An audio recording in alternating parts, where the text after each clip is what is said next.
आमनेर तालुक्यातील ताज्या बातम्या व ठळक घडामोडींसाठी पाहत राहा JBN महाराष्ट्र।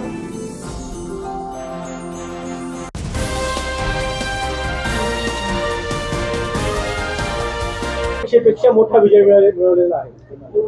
नाही, तो फक्त तुमच्या अपेक्षेपेक्षा जास्त मिळालेला आहे, पण माझ्या अपेक्षेपेक्षा खरंच कमी मिळालेला आहे। मला पाचोरा आणि भडगाव मतदारसंघातल्या तमाम जनतेवर प्रचंड असा आत्मविश्वास आहे की या पाचोरा शहराने गेल्या 25 वर्षात असे अनेक आले, पण त्यांनी या सगळ्यांचा दबाव झुगारत, यांचे सगळ्यांचे आमिष झुगारत शिवसेना आणि शिवसेनेच्या परिवारावर प्रचंड असं प्रेम केलंय आणि त्याचं द्योतक आपल्याला आज पाहायला मिळालं। मला असं वाटतं की 2001 पासून तर आता 2025 पर्यंत या शहरामध्ये कधीही मला मताधिक्य कमी राहिलेलं नाही। आज तर इतिहास झाला की आज या पाचोरा आणि भडगाव शहरातल्या जनतेने मी स्वतः आजपर्यंत माझं स्वतःचं रेकॉर्ड ब्रेक करत आलो। मी पहिल्यांदा या जनतेने मला विधानसभेला 28,000चं मताधिक्य दिलं, मीच माझं रेकॉर्ड तोडलं आणि 40,000चं मताधिक्य मला दिलं। या शहराने मला विधानसभेला 10,000चं मताधिक्य दिलं, पण आज माझ्या पत्नीला मानावं लागेल, माझं रेकॉर्ड तिने ब्रेक केलं आणि पाचोरा शहरामध्ये मला 10,000चं मताधिक्य मिळालं होतं, तिने 12,000 मत घेऊन या ठिकाणी विजय प्राप्त केला। हा खरा म्हणजे एक इतिहास या ठिकाणी झालेला आहे। त्याच्यामुळे पाचोरा आणि भडगाव शहरातल्या तमाम जनतेचे मी मनापासून आभार मानत असतानाच माझा हा पाचोरा आणि भडगाव शहरातल्या जनतेला आजचा हा विजय त्यांना समर्पित करतो। आपण खरं तर आपल्याला चारही बाजूला त्या ठिकाणी भाजपने घेरण्याचा प्रयत्न केला होता, मात्र निराशाजनक त्या ठिकाणी त्यांना यश मिळालेलं आहे। हे मला आत्मविश्वास होता, मला नेत्यांशी कोणाशीच काही घेणं देणं नाही। जर का माझ्या मतदारसंघातली जनता माझ्या पाठीशी इतकी खंबीरपणे कायमस्वरूपी उभी असेल तर कितीही नेते येऊन गेले तर त्यांना मी डगमगत नाही आणि त्याच पद्धतीचं दाखवून देण्याचं काम माझ्या जनतेने केलं। मला इतका मोठा प्रचंड प्रमाणात यश दिलं, परंतु दुर्दैवाने भडगाव शहरात 4 जागा गेल्या आणि पाचोरा शहरात माझ्या 6 जागा गेल्या, त्या 100% अनपेक्षित गेल्या। एक जागा तर 19 मतांनी गेली, एक काहीतरी 40-45 मतांनी गेली। जो काही पराभव झाला त्या पराभवाला डायरेक्ट नाकारलं जनतेने असं अजिबात झालं नाही। कुठतरी निसटता पराभव माझ्या पाचोरा शहरात आणि भडगाव शहरामध्ये झाला। माझ्या मते 100% जागा खालच्या पण आणि वरच्या पण ह्या निवडून आलेल्या आहेत असं मी समजतो। दुर्दैवाने ज्या काही पाचोरा शहरात 6 आणि भडगाव शहरात 4 जागा गेल्या, मी त्यांचं देखील माझ्या नगरसेवकांचं अभिनंदन करतो, परंतु दुर्दैवाने तो पराभव आपल्याला स्वीकारावा लागेल।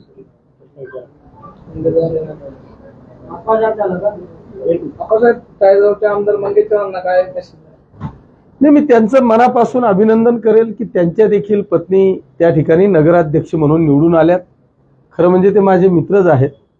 इलेक्शनमध्ये या सगळ्या गोष्टी चालू असतात, ते इथं आले, त्यांनी त्यांच्या पक्षाचं काम केलं आणि मी माझ्या पक्षाचं काम केलं, जनतेने मला स्वीकारलं। मी जनतेचं मनापासून अभिनंदन करतो।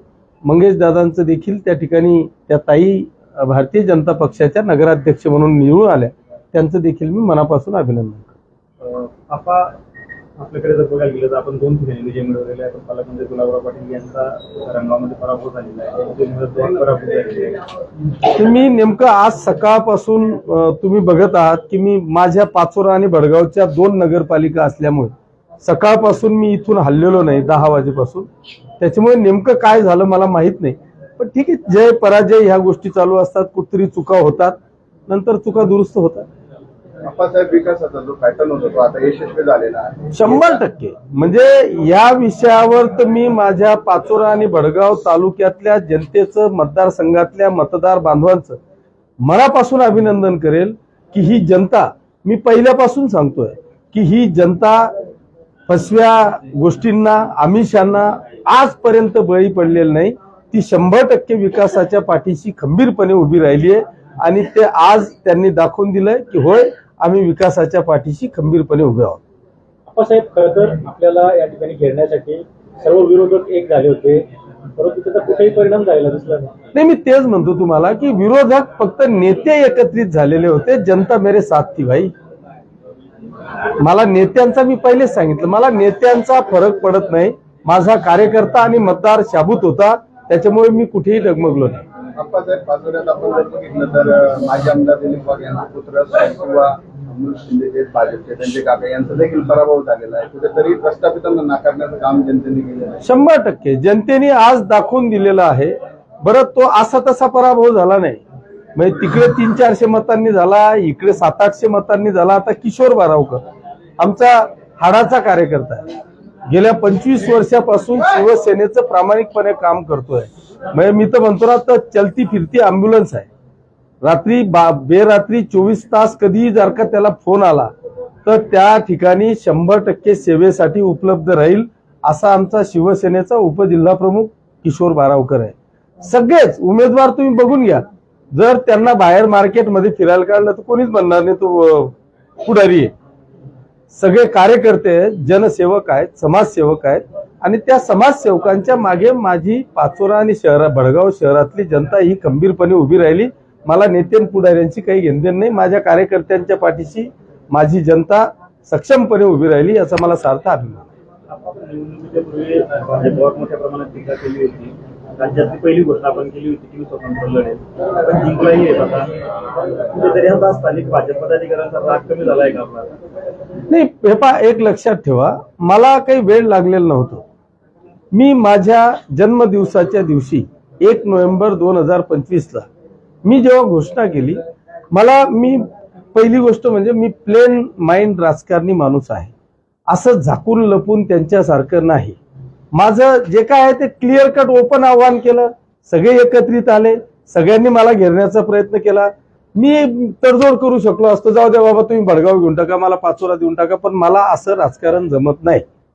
माझा स्पष्ट आहे की आम्ही जर का लोकसभेला रक्ताचं पाणी करतोय, इतक्या प्रामाणिकपणे मी माझा शिवसैनिक काम करतोय, आणि तुम्ही 4च महिन्यात आलेल्या विधानसभेमध्ये 10-10 वर्ष माझ्याशी गद्दारी करताय, अपक्ष उमेदवार उभा करताय, आमच्या पाठीत खंजीर खुपसताय, आमच्या विरोधात रसद पुरवली जाते, आणि तरी जर का आम्ही सहन करणार असू तर ते आमचं रक्त नाही. आम्ही गद्दारी कधीही सहन करत नाही. जे काही प्रामाणिकपणा आमच्यातला आहे तो प्रामाणिकपणा आम्ही कायमस्वरूपी दाखवण्याचा प्रयत्न करतो. जेव्हा जेव्हा युती असेल त्या वेळेस माझ्यासह एकही शिवसैनिक हा गद्दारी करणार नाही, पाठीत खंजीर खुपसणार नाही. एकदा निर्णय झाला तर त्या निर्णयाच्या पाठीशी तो खंबीरपणे उभा राहील, हे वारंवार आम्ही दाखवून देण्याचा प्रयत्न केला आहे. साहेब काय सांगाल? खरं तर आता या ठिकाणी विजयच नाही तर संपूर्ण बहुमत देखील मिळालेलं आहे, आणि पुढचं विजन काय असणार आहे? आता पुढचं विजन फक्त विकास आहे. खरं म्हणजे मी याच्यासाठीच पाचोरा आणि भडगाव शहरातल्या जनतेचे मनापासून आभार मानले की आज जर का पाचोरा आणि भडगाव शहराचा विकास करायचा असेल, त्याला जर का विकासाचं पॅटर्न म्हणून आपल्याला महाराष्ट्रात दाखवायचं असेल तर त्याच्यासाठी सत्तेशिवाय शहाणपण चालत नाही.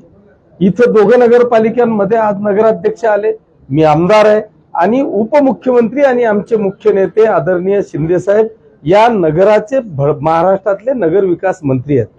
त्याच्यामुळे 100% विकास हा पाचोरा आणि भडगाव शहराचा होणार. त्याच्यामुळे माझी जनता ही 100% हुशार आहे, आणि त्या जनतेने विकासाला मत दिलं, विकासाच्या पाठीशी खंबीरपणे उभी राहिली, आणि त्याचं द्योतक आज या ठिकाणी दिसतंय.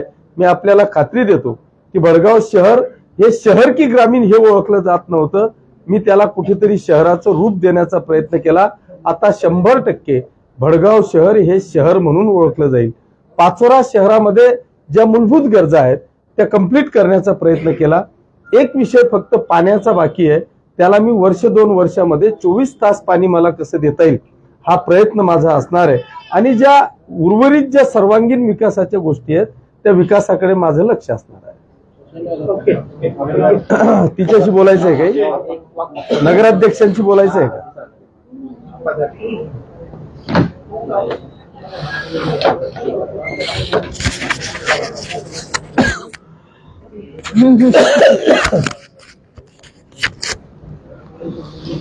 तिकडे लावून नाही बरोबर आहे.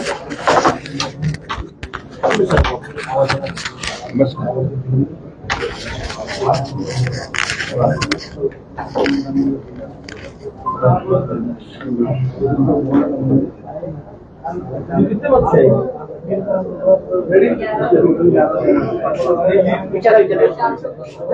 सांगाल, या ठिकाणी मोठा विजय मिळवलेला आहे, काय पहिली प्रतिक्रिया? खर तर आजचा हा विजय ऐतिहासिक विजय जनतेने घडवून आणलेला आहे. त्यामुळे मी पहिले प्रथमतः या जनतेचा, या मायबाप जनतेचा मनापासून आभार मानते आणि धन्यवाद देते. खर तर हा आजचा विजय हा विकासाचा विजय आहे. आप्पासाहेबांनी, तालुक्यातले आमदार यांनी जो आतापर्यंतचा विकास केला, त्यांच्या नेतृत्वावर आणि कर्तृत्वावर ह्या जनतेने विश्वास टाकला आणि त्या विश्वासाच्या पोटी आजची खरं तर ही ऐतिहासिक विजयाचं फलित आहे असं मी म्हणेन. दुसऱ्यांदा या ठिकाणी संधी मिळाली नगराध्यक्ष.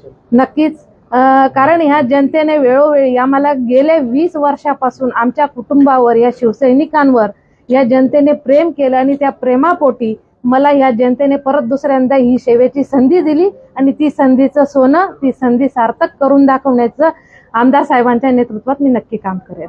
ताई, आपण भाषण करताना सांगितलं होतं की मला जर पाचोरेकरांनी निवडून दिलं तर मी पाणी देणारी नगराध्यक्ष. 100% आमदार साहेबांच्या नेतृत्वात काम करते आहे. आमचं वरती आणि इथपर्यंतचं सत्तेत असलेले आम्ही आहोत. त्याच्यामुळे ह्या जनतेला पाणी देण्याचं जे वचन मी दिलेलं आहे ते नक्कीच मी पूर्ण करणार आहे. धन्यवाद.